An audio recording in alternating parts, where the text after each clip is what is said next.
Start பண்ணலாமா? முன்னாடி யாரும் பேச வேண்டாம்னு சொல்லிடுங்க. எப்பா சாத்திரப்பா பழனி முன்னாடி யாரும் பேச வேண்டாம்னு சொல்லியிருப்பா. யாரா வந்து அங்கே முன்னாடி வந்து யாரும் ஃபோன் எதுவும் பேசிட்டு கூட பார்த்துக்கோப்பா. அது கதை மூடி முன்னாடி கதை மூடி ஸ்டார்ட் பண்ணலாமா?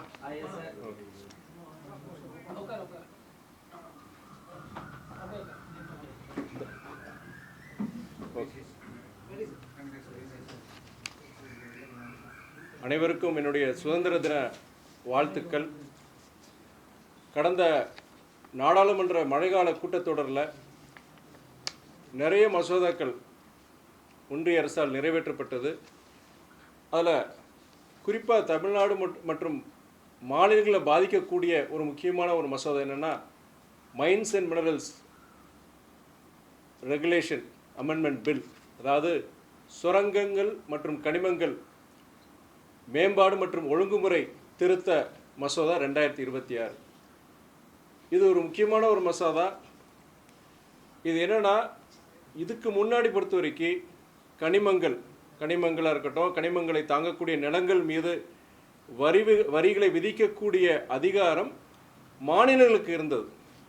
அதான் இருந்தது. ஏற்கனவே 2024 ஏறத்தாழ 9 நீதிபதிகள் கூடிய ஒரு அமர்வு, உச்சநீதிமன்ற அமர்வு மிக தெளிவாக, அதாவது கனிமங்கள் தாங்கும் நிலங்களை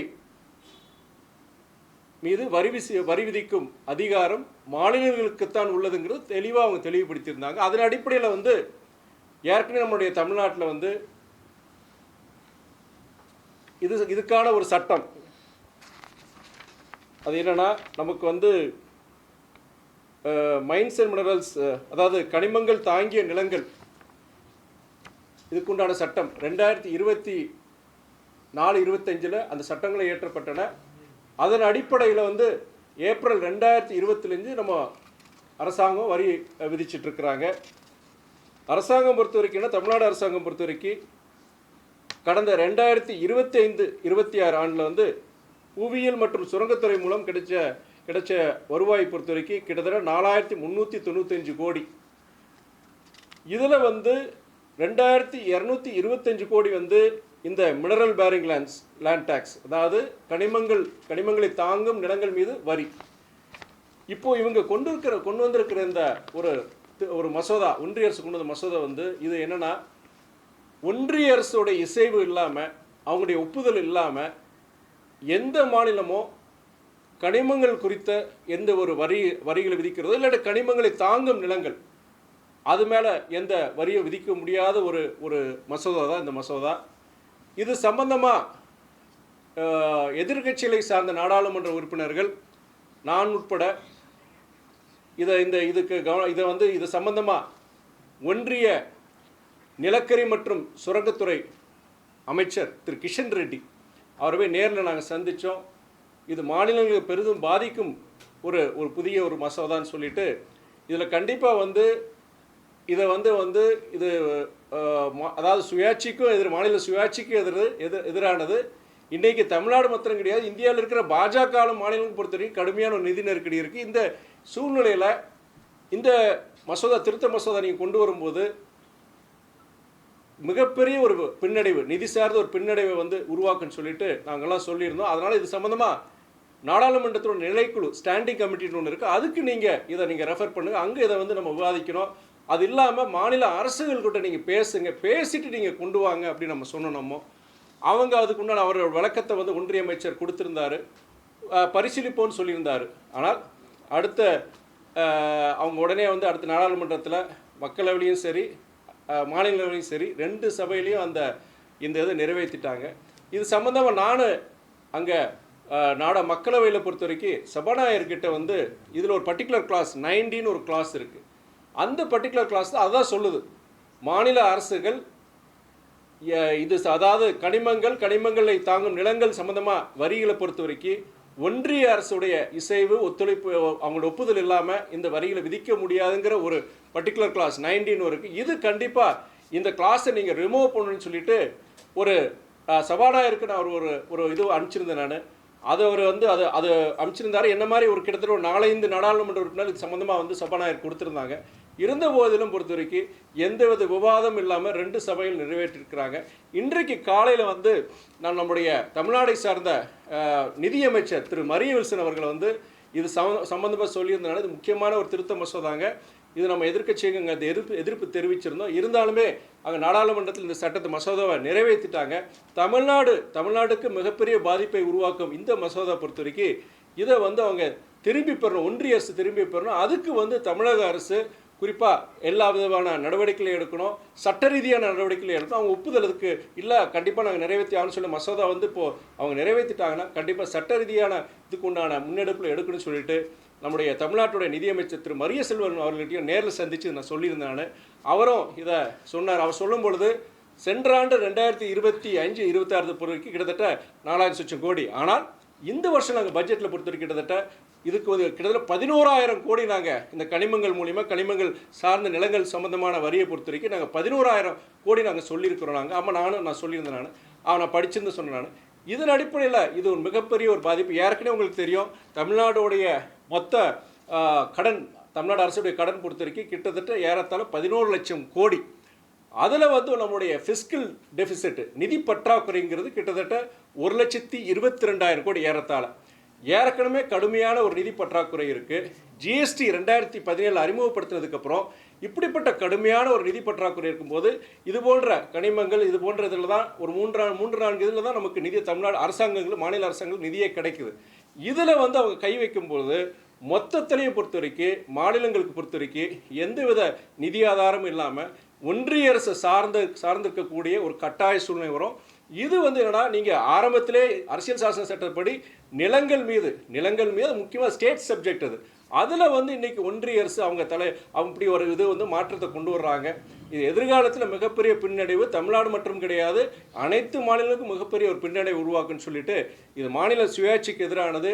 மாநில அரசுகளுடைய நிதி ஆதாரத்தை குறைக்கக்கூடிய ஒரு இதுன்னு சொல்லிட்டு கண்டிப்பாக தமிழ்நாடு அரசு நம்முடைய மாண்பு முதலமைச்சர் அன்பு திரு ஜோசப் விஜய் அவர்களும் இதுக்குண்டான முன்னெடுப்பில் எடுக்கணும்னு சொல்லியிருந்தார். கண்டிப்பாக நல்ல விஷயங்க. அவர் நன்றி தெரிவித்தார். இது ஒரு முக்கியமான விஷயம். நீங்கள் இதுக்கான முயற்சி எடுத்துக்கு நன்றி தெரிவித்தார். கண்டிப்பாக தமிழக அரசு இதுக்குண்டான முன்னெடுப்பில் எடுக்கணும் அவர் சொல்லியிருந்தார். சார், நீங்கள் அதில் சொல்லும்போது மத்திய அரசுடைய ஒப்புதல் தான் வரி விதிக்கணும் அப்படின்னு சொல்கிறாங்க. அது ஒரு வகையில் நல்லது தானே சார்? மாநில அரசும் மத்திய அரசும் சேர்ந்து ஒரு முடிவு பண்ணுறது நல்ல விஷயம் தானே? இல்லை அது என்ன பாதிப்பு அதில் ஏற்படும்? இல்லை, உங்களுக்கே தெரியும் 2017 ஜிஎஸ்டி அமலுக்கு வந்ததுக்கப்புறம் பொறுத்த வரைக்கும் நமக்கு வந்து வர வேண்டிய நிதி யாருக்கும் உங்களுக்கு பத்திரிக்கை எல்லாருக்கும் தெரியும். உங்களுக்கு கிட்டத்தட்ட நம்ம 1 ரூபா கொடுத்தா நமக்கு கிடைக்குது 29 பைசா தான் நமக்கு கிடைக்குது.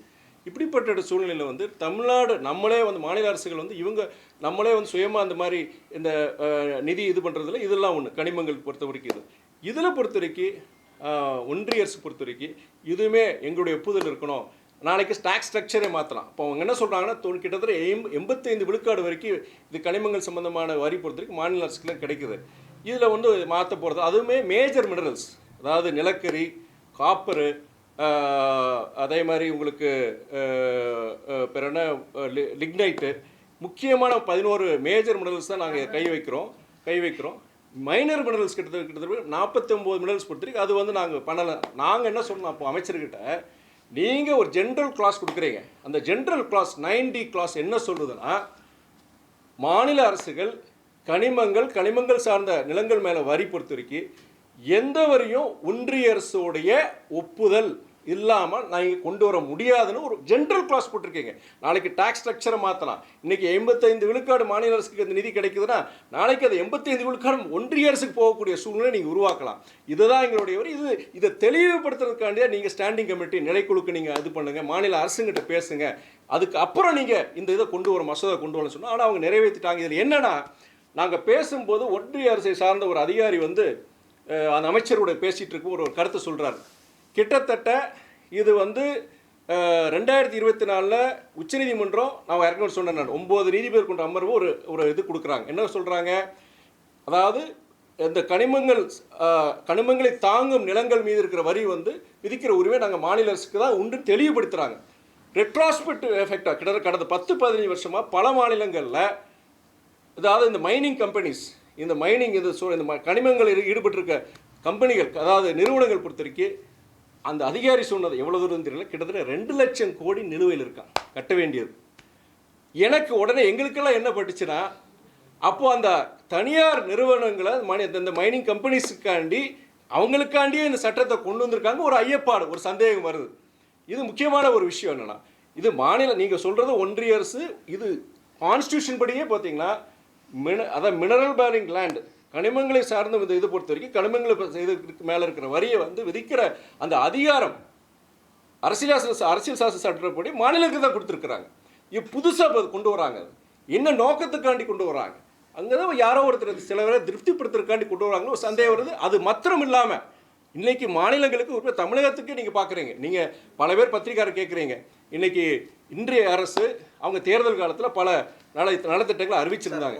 சொல்லி முடிச்சிடறேன். பல நலத்திட்டங்களை அறிவிச்சிருக்கிறாங்க. பல இது அன்றைக்கி செய்ய முடியாததுக்கு முக்கியமான காரணம் தமிழ்நாட்டுடைய நிதி நெருக்கடி. கிட்டத்தட்ட 11 லட்சம் கோடி கடன் இருக்குது. நம்மளுடைய ஃபிஸ்கல் டெபிசிட் நிதி பற்றாக்குறை கிட்டத்தட்ட 1,20,22,000 கோடி இருக்குது.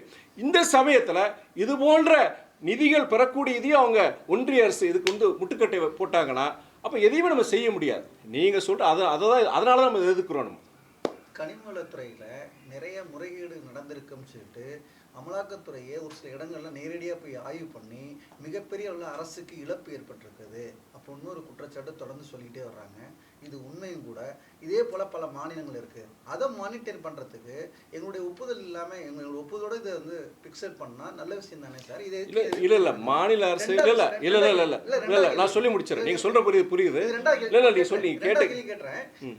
இதோட நீங்கள் நிதி வரவு செலவு வந்து பற்றாக்குறை மாநில அரசு கையாள சொல்கிறீங்க. அது மத்திய அரசு இந்த மசோதா மத்திய அரசு கையாளுமா மாநில அரசு கையாளுமா? எந்தது இப்போ கொண்டு வந்து மசோதா பிறகு மாநில அரசு கையாளுமா மத்திய அரசு கையாளுமா?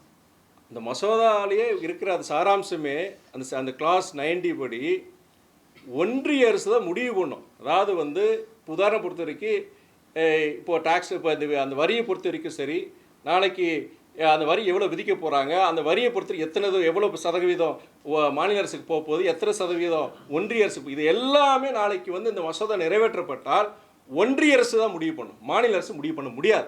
அதனால தான் நாங்கள் எதிர்க்கிறோம். நாங்கள் அது இல்லாமல் நீங்கள் சொன்னீங்க போன ஆட்சியில் தமிழ்நாடு மாத்திரம் கிடையாது, பல மாநிலங்களில் கனிமங்களில் ஊழல் நடந்தது. அது பாஜக மாநிலங்களில் நடந்தது. அது இப்போ என்னென்னா, இப்போ நம்ம அரசாங்கம் வந்திருக்கு, தமிழக அரசாங்கம், குறிப்பாக மாண்பு முதலமைச்சர் அன்பு ஜோசப் விஜய் அவர்களுடைய தலைமையில் ஒரு அரசாங்கம் அமைச்சிருக்கு. அவங்க லஞ்சம் லாவண்யம் இல்லாத ஒரு அரசாங்கத்தை நாங்கள் கொடுக்குறோன்னு சொல்லியிருக்கோம். அதுக்கு ஒரு உதாரணம் என்னென்னா, போன வருஷம் வந்து கிட்டத்தட்ட 4,400 கோடி இந்த கனிமங்கள் மூலிமா நாங்கள் நிதி எங்களுக்கு வந்தது. இந்த வருஷம் நாங்கள் அதை 11,000 கோடி நினச்சி நாங்கள் வசூல் பண்ணுவோன்னு சொல்லியிருக்கிறாங்க. அப்போது இப்படிப்பட்ட அதாவது தவறுகள் நடக்க போய் தான் அந்த 4,400 11,000 கோடியை கூடுது. இப்போது அப்படி கூடுற பட்சத்தில் வந்து அந்த 11,000 கோடியும் நாளைக்கு கூடலாம். நாளைக்கு எதிர்காலத்தில் 2 வருஷம் 3 வருஷம் இனியும் தீவிரமாக இது பண்ணும்போது அது 20,000 கோடி ஆகலாம், 30,000 கோடி ஆகலாம். அப்படிப்பட்ட இது பொறுத்து நாளைக்கு ஒன்றிய அரசு கட்டுப்பாட்டுக்கு போகும்போது மாநில அரசுக்கு மிகப்பெரிய ஒரு நெருக்கடி உருவாக்கும். பல நலத்திட்டங்களை செயல்படுத்த முடியாத ஒரு சூழ்நிலை உருவாகுங்கிறத நம்மளுடைய கவலை.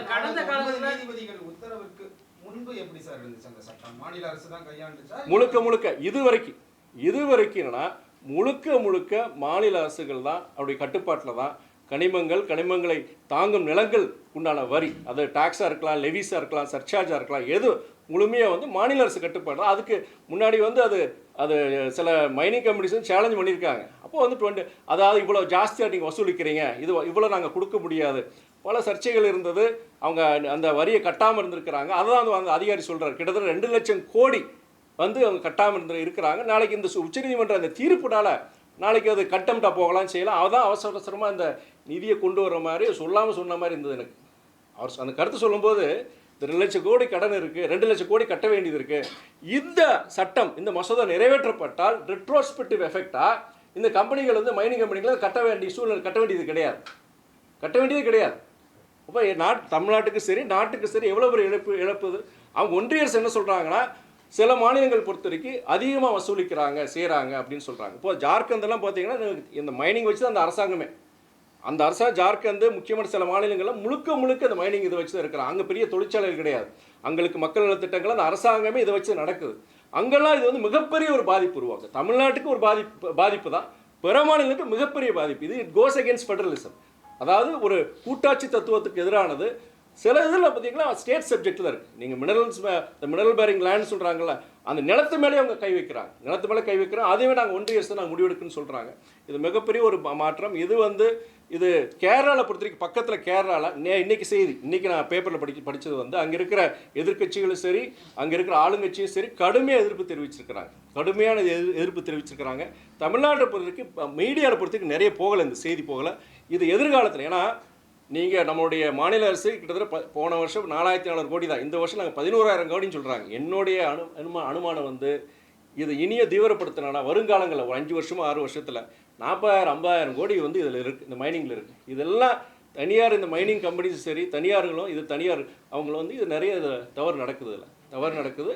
அது நம்ம அரசாங்கம் பொறுத்த வரைக்கும் அதை வந்து வெளிப்படையை கொண்டு வந்திருக்க கூடுதல் நாங்கள் வரியங்கள் வரும்னு சொல்லியிருக்கிறாங்க. சார், கடந்த காலங்களில் பல்வேறு மசோதாக்கள் நாடாளுமன்றத்தில் நிறைவேற்றப்பட்டு அது தமிழ்நாட்டில் ஏற்றுக்கொள்ளப்படாமல் சட்டமன்றத்தில் தீர்மானம் நிறைவேற்றும். அதே போல் இதையும் ஏற்றுக்கொள்ள மாட்டோம்னு சட்டமன்றத்தில் தீர்மானம் நிறைவேற்ற முதலமைச்சரை நீங்கள் வலியுறுத்திருக்கீங்களா? அது சம்பந்தமாக அதுதான் நான் இன்னைக்கு ஒரு நிதியமைச்சர் ஒரு மாண்புமிகு திரு மரியவேல் சென்று பேசும்போது அங்கே லோக்சபா ராஜ்யசபா 2 அவையிலையும் அதை நிறைவேற்றிட்டாங்க. அடுத்து அவருடைய ஜனாதிபதி ஒப்புதலுக்காண்டி போகுதுங்க. இதுக்கு மத்தியில் நீங்கள் தமிழக அரசு சரி, பிற மாநில முதலமைச்சர்கிட்டே நீங்கள் அதை நம்ம முதலமைச்சர் பேச வைக்கணும். அது இல்லாமல் சட்டமன்றத்தில் இதுக்கு ஏதாவது தீர்மானங்கள் கொண்டு வரலாம், இல்லை சட்ட முன்னெடுப்புகள் நீங்கள் நாளைக்கு இதை கோர்ட்லேயே இதை சேலஞ்ச் பண்ணலாம். சேலஞ்ச் பண்ணும்போது கண்டிப்பாக இதில் ஒரு ரிலீஃப் கிடைக்கிறதுக்கு வாய்ப்பு இருக்குது. ஏன்னா கடந்த காலம் இந்த மாதிரி நடந்திருக்கு. இது வந்து தமிழ்நாடு மாத்திரம் கிடையாது. நாங்கள் பேசும்போது அன்றைக்கி அந்த ஒன்றிய அமைச்சர் கிஷன் ரெட்டிகிட்ட பேசும்போது இது அதாவது உங்கள் பாஜக மாநிலங்களுக்கு மிகப்பெரிய ஒரு பாதிப்பை உருவாக்கும். இது மாநில சுயாட்சிக்கு எதிரானது. புதிய ஒரு இது வந்து எல்லாமே சென்ட்ரலைசேஷன், எல்லாமே நீங்கள் ஒன்றிய அரசுடைய கட்டுப்பாட்டுக்குள்ளே கொண்டு வர நினைக்கிறீங்க. மானியம் யாருக்குன்னு நிதி கிடையாது, எல்லாமே உங்களுக்கு கையேந்த வேண்டியது இருக்குது. இந்த சூழ்நிலையில் இது போன்ற விஷயத்தை நீங்கள் எடுத்தீங்கன்னா, நான் அவர் சொல்கிறாரு 85 விழுக்காடு நீங்கள் எல்லாமே உங்கள் மாநில அரசு தானே போதும், எதுக்கு நீங்கள் கவலைப்படுறீங்கன்னு சொல்லும்போது அந்த பர்டிகுலர் 90 கிளாஸ் என்ன சொல்லுதுன்னா, ஒன்றிய அரசு ஒப்புதல் இல்லாமல் எதுவுமே மாநில அரசு செய்ய முடியாது. நாளைக்கு டாக்ஸ் ஸ்ட்ரக்சரை மாற்றலாம்ல அவங்க, இந்த 85 ரிவர்ஸ் ஆனாலேயே. அதனால தான் நாங்கள் சொன்னது இது மிகப்பெரிய முக்கியமான விஷயம். இன்றைக்கி மீடியா நிறைய பேர் வந்திருக்கிறீங்க, பிரிண்ட் மீடியா, விஷுவல் மீடியா வந்திருக்காங்க. இந்த செய்தி பொறுத்த வரைக்கும் இன்றைக்கி தமிழ்நாட்டில் இருக்க பிற அரசியல் இயக்கங்களும் இதை முன்னெடுக்கணும். கேரளாவில் பொறுத்த வரைக்கும் இன்றைக்கி அங்கே இருக்கிற எதிர்கட்சிகள், ஆளுங்கட்சி எல்லாருமே கடுமையான கண்டனத்தை தெரிவிச்சிருக்கிறாங்க.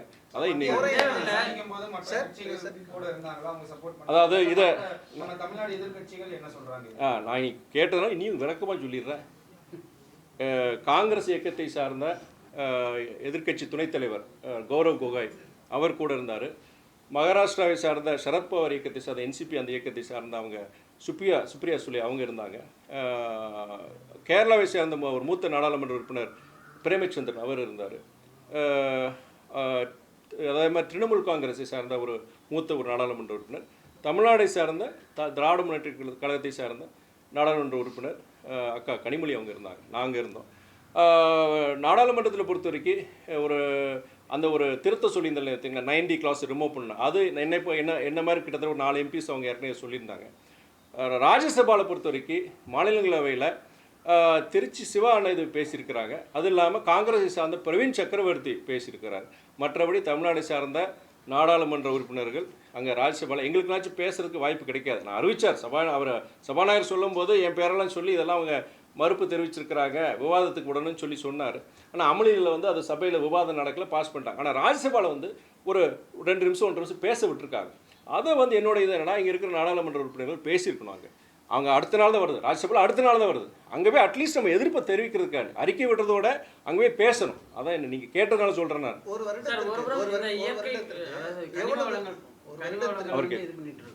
அதே வேளையில் இந்த அனுமதிக்கப்பட்ட இந்த சுரங்கங்கள், கனிம வளங்கள்லாம் பார்த்தீங்கன்னா அனுமதியை மீறி அவர்கள் வந்து இயற்கை வளங்களை வந்து சுரண்டிட்டு இருக்காங்க.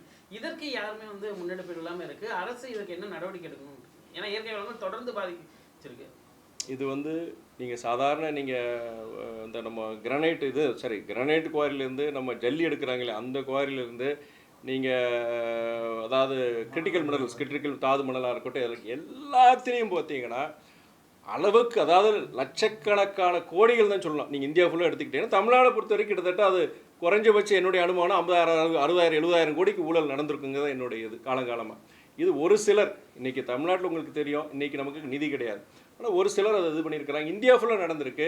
அந்த அதிகாரி சொல்லும்போது 2 லட்சம் கோடின்னு சொல்லும்போது தான் எனக்கு அப்போ தான் எடுப்பார். 2 லட்சம் கோடி அவங்க வந்து இது வரைக்கும் அவங்க கேஸ் அந்த கட்ட வேண்டியது இருக்குது. இப்போ இந்த சட்டம் நிறைவேறிச்சுன்னா, அப்போ இதெல்லாம் செல்லாதுன்னு வந்துருச்சுன்னா, மாநில அரசு இதெல்லாம் செல்லாதுன்னு வந்துருச்சுன்னா, அந்த 2 லட்சம் கோடி அந்த மைனிங் கம்பெனிஸ் கட்ட வேண்டியதில்லை. அப்போ யாரோ உடைய இதில் வந்து புஷ் பண்ணுறாங்க. இவ்வளோ அவசரமாக புஷ் பண்ணுறாங்க. தமிழ்நாடு சொல்கிற மாதிரியே தான் இங்கேயும் பொறுத்த வரைக்கும் ஒரு சிலர் தான் அதை கண்ட்ரோல் பண்ணுறாங்க. மைனிங் இண்டஸ்ட்ரி இந்தியாவிலேயே கொஞ்சம் பேர் தான் அதை கட்டுப்பாட்டில் இருக்குது மைனிங் இண்டஸ்ட்ரி. இது வந்து என்னென்னா, இது இந்த அரசு இப்போதைய நம்ம தமிழக அரசு அதில் ரொம்ப தெளிவாக இருக்கிறாங்க. லீக்கேஜஸை கண்ட்ரோல் பண்ணோம். நீங்கள் வருவாய் நமக்கு வந்து வருவாய் பற்றாக்குறை இருக்குது. அதே நேரத்தில் அந்த வருவாயை கூட்டுறதுக்கு வந்து எல்லா விதமான முயற்சி எடுக்கிறாங்க. லஞ்சத்தை லாவணியத்தையும் குறைக்கிறாங்க.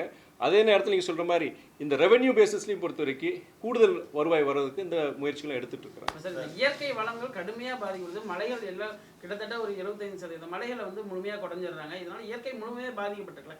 அதற்கு எந்த விதமான தீர்வும் இல்லாமல் இப்போ வரைக்கும் இருக்கு. நீங்கள் சொல்கிற மாதிரி பத்திரிகைகளையும் சொல்கிறீங்க. ஒன்றிய அரசு அவங்க இது கடுமையான சட்டங்களை கொண்டு வரலாம். நீங்கள் கொண்டு வரலாம். தமிழக அரசு இப்போ புதுசாக வந்திருக்கிறோம், அவங்களும் சில சட்டங்களை கொண்டு வரலாம். நீங்கள் இது முக்கியமான கருத்து தான். இது நம்முடைய புதிய அரசாங்கம் இதை சொல்லியிருக்கிறாங்க. முதலமைச்சர் இதை வலியுறுத்தியிருக்கிறாங்க. அமைச்சரும் இதை பற்றி வலியுறுத்தியிருக்கிறாரு. அதாவது இது போன்ற அதாவது இயற்கை வளங்களை அழிக்கிற மாதிரியும் சரி, இயற்கை வளங்கள் அழிக்கிறது சரி, அதை இயற்கை வளம் அதாவது சட்டங்கள் இருக்குது. அந்த சட்டங்களை அது இல்லாமல் நிறைய இது நடந்திருக்கு. நீங்கள் அதாவது நிலக்கரி மாத்திரம் கிடையாது, நீங்கள் அதுக்கு அதை சொல்லலையே, ஜல்லி முதற்கொண்டு நீங்கள் மலை குன்றுங்களே காணாமல் போயிருக்கு. மலை குன்றுங்களே காணாமல் போயிருக்கு. அதே மாதிரி நீங்கள் மண்ணு முதற்கொண்டு அதான் பண்ணியிருக்கேன். இப்போ சமீபத்தில் ஒரு இது நான் படித்தோம். இது ஒரு முக்கியமான ஒரு இது வந்து சில தனிப்பட்ட சில நபர்கள் அதுக்காண்டி இன்னைக்கு மாநிலத்துடைய அதாவது இயற்கை வளங்களும் அவங்க அளிக்கிறாங்க. இது முக்கியமான விஷயம் சார். இப்போ நம்ம இந்த சட்ட மசோதா கொண்டு வந்த பிறகு தமிழ்நாட்டுக்கும் சரி எவ்வளோ ஒரு வருடத்திற்கான இழப்பாக நிதி பற்றாக்குறை ஏற்படும்? நான் இந்த வருஷம் போன 2025-26 4400 கோடி சொல்லியிருக்கிறாங்க. அந்த 4400 2000 கோடி வந்து இந்த லேண்ட் பேரிங், அதாவது மினரல் பேரிங் லேண்ட் டேக்ஸ், அதாவது இந்த கனிமங்களை சுமக்கும் இந்த நிலங்கள் மீது கொண்டான வரின்னு சொல்கிறாங்க. இந்த வருஷம் அவங்க கவர்மெண்ட் எஸ்டிமேட் படி நம்மளுடைய தமிழக அரசாங்கம் என்ன சொல்லியிருக்காங்கன்னா, அந்த 4400 போன வருஷம், இந்த வருஷம் நாங்கள் 11000 கோடியை நாங்கள் வசூல் பண்ண போகிறோம், கிடைக்கும்னு சொல்கிறாங்க. கன்சர்வேட்டிவ் எஸ்டிமேட்ஸ் அது கூடுதலாக போகும். இப்போ இந்த மாதிரி அவங்க ஒன்றிய அரசு இந்த சட்டத்தை கொண்டு வந்து நாளடைவில் உடனே டக்குன்னு பண்ணிட போகிறதில்ல. நாளடைவில் அவங்க எல்லாமே மாற்றும் போது டாக்ஸ் ஸ்ட்ரக்சரை மாற்றுவாங்க. நாளைக்கு வந்து இல்லை இதெல்லாம் வந்து தனியார்களுக்கு அவங்க இது பண்ணி கொடுப்பாங்க. இப்போ இப்படிலாம் பண்ணும்போது என்னுடைய அனுமானம் வந்து இப்போ இந்த வருஷமே இப்போ இந்த சட்டம் வர்றதுனால உடனே தெரிய போகிறது கிடையாது. நாளடைவில் பார்த்தீங்கன்னா பல ஆயிரக்கணக்கான கோடிகள் வந்து நான் உங்களுக்கு மாநில அரசுக்கு ஒரு இழப்பு ஏற்படும். கேரளாவில் என்னென்னா தனியாருக்கு கிடையாது. தனியார்கள் வந்து அங்கே மைனிங்கே பண்ண முடியாது. அங்கே வந்து அதை கம்ப்ளீட்டாக வந்து அதை எடுத்துட்டாங்க. இப்போ என்னென்னா இப்போ தனியார் இந்த மாதிரி மைனிங் கம்பெனிஸ் எல்லாம் முயற்சி பண்ணுறாங்க. புதிய அரசாங்கம் அங்கே வந்திருக்கு, முயற்சி பண்ணுறதா சொல்கிறாங்க. கேரளா வந்து ஃபுல்லாகவே பப்ளிக் செக்டர் தான், பொதுத்துறை தான் அவங்க எடுக்க முடியும், அரசாங்கம் எடுக்க முடியும். தனியார் யாரையும் எடுக்க முடியாது, கனிமங்கள் எடுக்க முடியாது. நாளைக்கு தமிழ்நாடு இப்படி சட்டம் கொண்டு வந்து சந்தோஷம் தான், நல்லது தான். முக்கியமான மசோதாவை ஏற்றும் போது ஒன்றிய அரசு இது எதிர்கட்சிகளோட இதையும் ஒப்புதல் இல்லாமல் மாநில முதல்வர்களோட ஒப்புதல் இல்லாமல் நடக்கிறதே விட்டாங்க. இது ஒரு கார்பரேட் முதலாளிகளுக்காக இது மாதிரி பண்ணுறாங்களா, இல்லை மாநில சுயாட்சியை ஒடுக்கணும்னு இந்த மாதிரி மாற்றி? 2 விஷயம் இருக்குது. இன்னொன்று என்னென்னா, ஃபர்ஸ்ட் திங் வந்து ஃபெடரலிசம், கூட்டாட்சி தத்துவத்துக்கு எதிரான விஷயம். அதாவது சிலதெல்லாம் ஸ்டேட் சப்ஜெக்ட், சிலதெல்லாம் சென்ட்ரல் சப்ஜெக்ட். இன்றைக்கி வந்து கல்வியை பார்க்குறோம். கல்வி ஃபஸ்ட்டு வந்து ஸ்டேட் சப்ஜெக்ட் இருந்தது, அப்புறம் அதாவது கன்கரண்ட் சப்ஜெக்ட் வந்தாங்க, 2 பேரும் இது பண்ணுற மாதிரி. இன்றைக்கி வந்து முழுமையாக அது சென்ட்ரல் சப்ஜெக்டாக மாத்திர மாதிரி இருக்குது. இந்த கனிமங்கள் சம்பந்தமான விஷயத்துலையும் நான் இப்போ தான் பார்க்குறேன். அது ஸ்டேட் சப்ஜெக்ட். ஏற்கனவே உச்சநீதிமன்றம் அதுக்குண்டான தீர்ப்பை கொடுத்துருக்கு. இப்போது இந்த சட்டத்தை கொண்டு வந்ததுனால அதை வந்து அது நாளைக்கு கோர்ட்டுக்கு போனாலும் வச்சுக்கோங்க, ஆமாம் இந்த சட்டம் புதுசாக சட்டம் கொண்டு வந்திருக்காங்க இல்லையா, ஒன்றிய அரசுக்கு இதில் அதிகாரம் இருக்குது, ஒன்றிய அரசு மீறி இங்கே செய்ய முடியாதுங்கும் போது எல்லாமே அவங்க ஒன்றிய அரசு கட்டுப்பாட்டுக்குள்ள. இது நீங்கள் சென்ட்ரலைசேஷன் தான், சென்ட்ரலைசேஷன் ஆஃப் பவர்ஸ். நீங்கள் எதுக்கு மாநில அரசுகள் இருக்கிறாங்க, எதுக்கு ஒரு முதலமைச்சர் இருக்கிறாரு? இப்போ நமக்கு என்னன்னா, அந்த ஜிஎஸ்டி வரதுக்கு முன்னாடி பிரச்சனை கிடையாது. இப்போ ஜிஎஸ்டி வந்ததுக்கப்புறம் கடுமையான நிதி நெருக்கடி எல்லா மாநிலங்களுக்கு, தமிழ்நாடு மாத்திரம் சொல்லலாமா, எல்லாமே எனக்கு ஒன்றிய அரசு நம்ம கையேந்த வேண்டிய ஒரு சூழ்நிலை இருக்குது. ஒன்றிய அரசோட இசைவு இல்லாமல் எதையும் செய்ய முடியாத சூழ்நிலை இருக்குது. இன்றைக்கே வந்து என்னென்னா, நம்முடைய முதலமைச்சர் நம்முடைய நிறைய அறிவிப்புகள் இந்த உதாரணம் பார்த்தீங்கன்னா, அந்த மாதம் 2500 சொல்லியிருந்தாரு. அதே மாதிரி கேஸ் சிலிண்டர், அதாவது விளிம்பு நிலையில் இருக்கிற குடும்பங்களுக்கு வருஷத்துக்கு 6 கேஸ் சிலிண்டர் சொல்லியிருந்தாரு. நிறைய பேர் எதிர்கட்சிக்காரங்களும் சொல்கிறாங்க, நம்மளுடைய பத்திரிகை துறைகளுடைய குற்றச்சாட்டு என்ன சொல்கிறாங்கன்னா, அவங்க அதெல்லாம் சொல்லியிருந்தாங்க செய்யலைன்னா, அது விவசாய கடன் முழு தள்ளுபடி. இப்போ 75,000 ரூபா தான் நம்ம சொல்லியிருக்கிறோம், நம்ம முதலமைச்சர் சொல்லியிருக்கிறாரு. அதுமாரி முழுசாக தேர்தல் இருக்கையில் தள்ளுபடின்னு சொல்லியிருந்தாங்களா, எல்லாமே தள்ளுபடி பண்ணுறதுன்னு அர்த்தம். இப்போ ஏன் அப்படி சொல்லி இந்த மாதிரி விஷயங்கள்லாம் எதிர்கட்சிக்காரங்க சொல்கிறீங்க, பத்திரிக்கையாளர் சொல்கிறீங்க. ஆனால் இது போன்ற நிகழ்வுகள், அதாவது இருக்கிற அந்த மாநில அரசுக்கு வர வேண்டிய அந்த வருவாய்களை குறைக்கக்கூடிய இது போன்ற சட்டங்களை ஒன்றிய அரசு செய்யும் பொழுது மேற்கொண்டு ஒரு நெருக்கடிக்குள்ளே தான் கொண்டு போகுது மாநில அரசு. தேங்க்யூங்க. இன்னைக்கு இண்டிபெண்டன்ஸ் டே, இன்னைக்கு எல்லாம் லீவில் இருப்பீங்கன்னு நினைக்கிறேன். பெரிய செய்தி இல்லை, இன்னைக்கு நான் உங்களுக்கு வேலை வாங்கிட்டேன். நான் எங்களுக்கு என்னைக்குமே லீவ் இல்லை. ரொம்ப சந்தோஷம். நல்ல விஷயம். முக்கியமான விஷயம் இது, கேரளாவில் மற்ற மாநிலங்கள் வந்து இது நிறைய இது பெரிய செய்தியாச்சு. பெரிய செய்தியாக நம்ம தமிழ்நாட்டில் பொறுத்த வரைக்கும் இது பெரிய செய்தியாகல. அதனால தான் நான் எக்ஸ்க்ளூசிவாக இதுக்கான ஒரு கொடுக்க நினச்சிட்டு இருந்தேன். நான்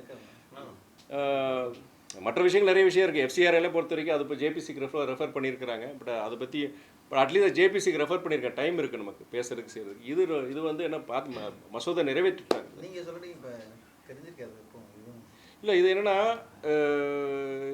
மற்ற பார்க்குறேன் இல்லையா, மற்ற மாநிலங்கள் இப்போ கேரளாவில் பார்த்தீங்கன்னா பெரிய இஷ்யூ ஆயிடுச்சு. தமிழ்நாட்டை பற்றி பெருசாக இதாகலாம். ஒரு சிலர்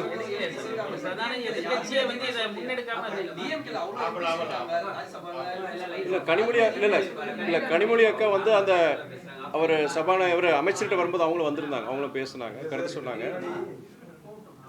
அங்கே ராஜ்யசபாலையும் பொறுத்த வரைக்கும் அவர் அண்ணன் திருச்சி சிவா நாங்கள் சொல்லியிருந்தார். பிரவீன் சக்கரவர்த்தி, காங்கிரஸை சேர்ந்த பிரவீன் சக்கரவர்த்தி அவர் தான் சொல்லியிருந்தாங்க. பட் ஏன்னா இது வந்து பெரும்பாலான பேருக்கு தெரிய மாட்டேங்குது. இங்கே தமிழ்நாடு பெரிய செய்தியாக, தமிழ்நாட்டில் பெரிய செய்தியாகலை, அங்கே நாடாளுமன்ற உறுப்பினர் பல பேருக்கு தெரியாமல் இருக்குது இந்த விஷயம். Thank you so much.